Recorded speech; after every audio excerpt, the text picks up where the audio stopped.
নমস্কার বন্ধুরা, আপনারা দেখছেন কুকিং হাউস অফ অনিমা। আজকে একটা মিষ্টির রেসিপি নিয়ে তোমাদের সামনে চলে আসলাম। তার জন্য আমি এখানে 1 বাটি সুজি নিয়েছি। এই সুজিটা আমি এবারে একটুখানি হালকা করে ভেজে নেব।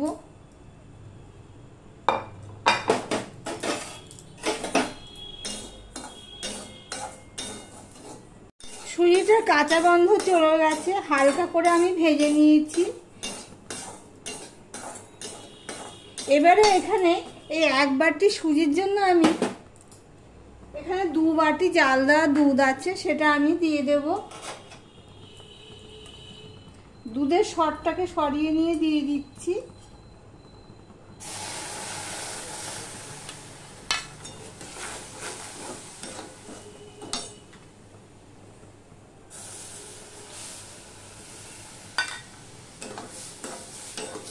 তোমরা চাইলে এখানে জলও দিতে পারো।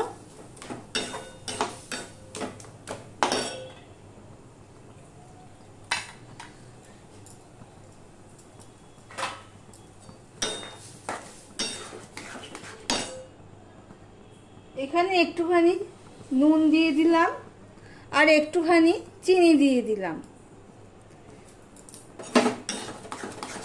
সমানে নাড়তে থাকবো।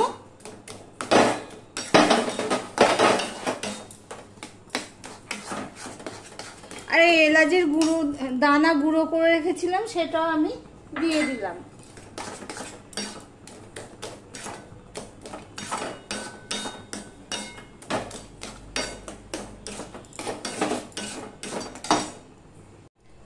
সুজিটা একটা ডো আমি রেডি করে নিয়েছি। এবার একটা ডিশে আমি ঢেলে নিলাম।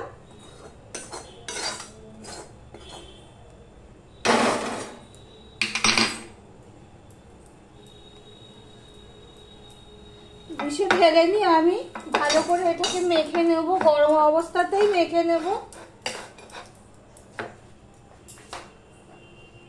আমি 2 চামচের মতন গুঁড়ো দুধ নিয়েছি, সেটা আমি এখানে একটু দিয়ে দেব।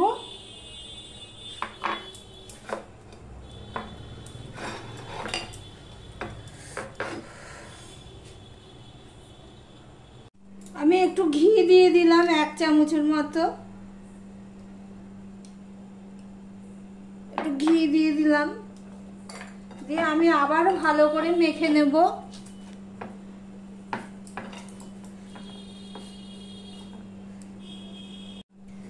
দেখো ডোটা আমার রেডি হয়ে গেছে।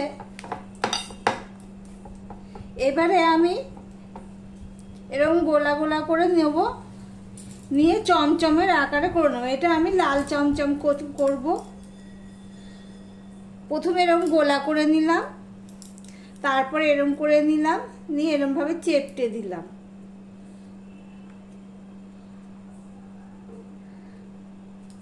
এই দেখো, আমি কিন্তু হাতে একটু ঘি মাখিয়ে নিয়েছি আর এখানেও ঘি দিয়েছি, যার জন্য আমার হাতে লাগছে না। একই সাইজের গোলা করে নেব। প্রথমে আমি তোমাদের দুটো দেখিয়ে দিচ্ছি।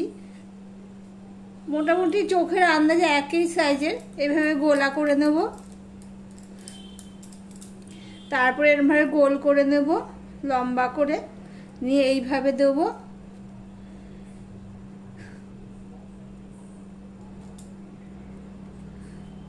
এইভাবে সমস্ত চমচমগুলো আমি রেডি করে নিচ্ছি। সব চমচমগুলো আমার বানানো হয়ে গেছে। ঠিক এইভাবে আমি বানিয়ে নিয়েছি। আর এরকম থিকনেসটা ঠিক এরকম রেখেছি। এবার একটা কড়াই বসিয়ে দিয়েছি। কড়াইতে আমি এই 1 বাটি চিনি দিয়ে দিলাম। 1 বাটি সুজির জন্য 1 বাটি চিনি দিয়ে দিলাম। আর 3-4টে এলাচ থেতো করে ওগুলো দিয়ে দিলাম। 1 বাটি চিনির জন্য আমি ঠিক এই 1 বাটি জল দিয়ে দিলাম।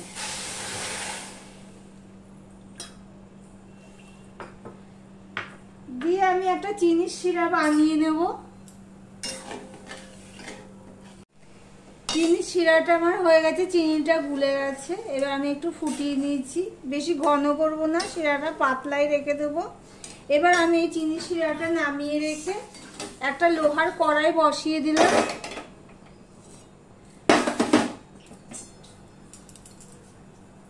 তেলটা গরম হয়ে গেছে, এবার আমি মিডিয়ামে দিয়ে দিলাম, দিয়ে ভেজে নেব।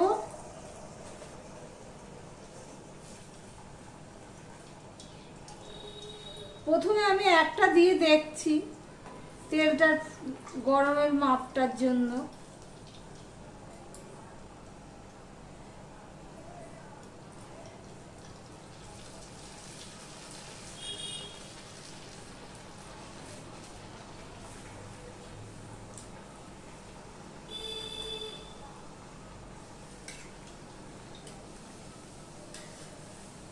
দেখো এইভাবে আমি ভেজে নিচ্ছি। আমি ভাজার সাথে সাথে আমি রসের মধ্যে গরম গরম ফেলে দেব।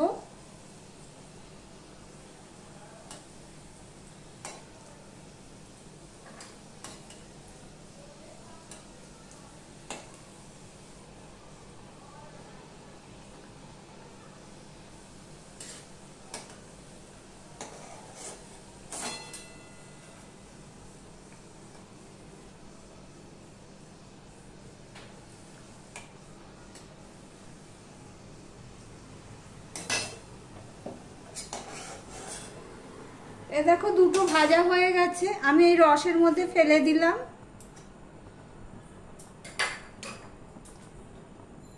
এইভাবে আমি সমস্তগুলো ভেজে নেব।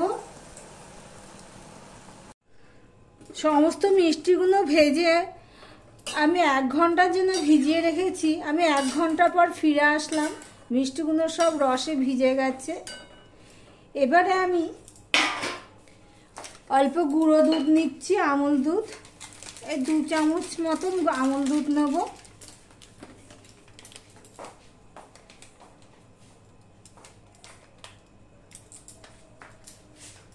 আর নিয়ে নেব এই ডাস্ট চিনি,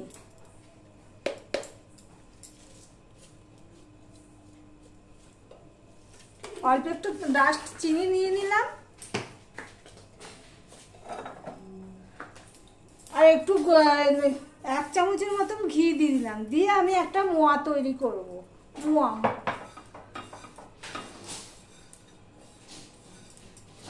আমি একটা তৈরি করে নিলাম।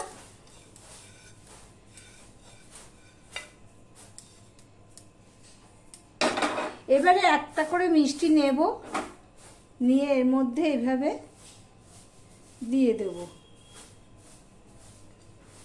আবার একটা মিষ্টি নেব, নিয়ে এইভাবে দিয়ে দেব।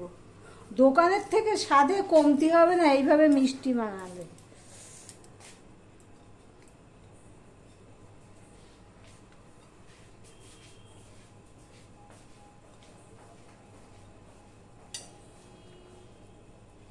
এই দেখো ঠিক এইভাবে বানিয়ে নিচ্ছি। আমি সমস্ত মিষ্টিগুলো এইভাবে রেডি করে নেব। দেখো সমস্ত মিষ্টিগুলো আমার রসের থেকে তুলে নিয়েছি, নিয়ে আমি এখানে গুঁড়ো চিনি আর আমুল দুধ মিশিয়ে এগুলো মাখিয়ে নিয়েছি ময়া বলে এগুলোকে। দেখো কি সুন্দর, সহজেই এইভাবে তোমরা বানিয়ে নিতে পারো। ভিডিওতে যদি ভালো লেগে থাকে তাহলে লাইক, কমেন্ট, শেয়ার এবং সাবস্ক্রাইব করে পাশে থেকো। নতুন চ্যানেল, একটু সাপোর্ট করো প্লিজ প্লিজ প্লিজ। আজকের মতো ভিডিওটি এখানেই শেষ করলাম। আবার অন্য কোনো রেসিপি নিয়ে চলে আসবো প্রতিদিনের মতো। আজকের মতন টাটা।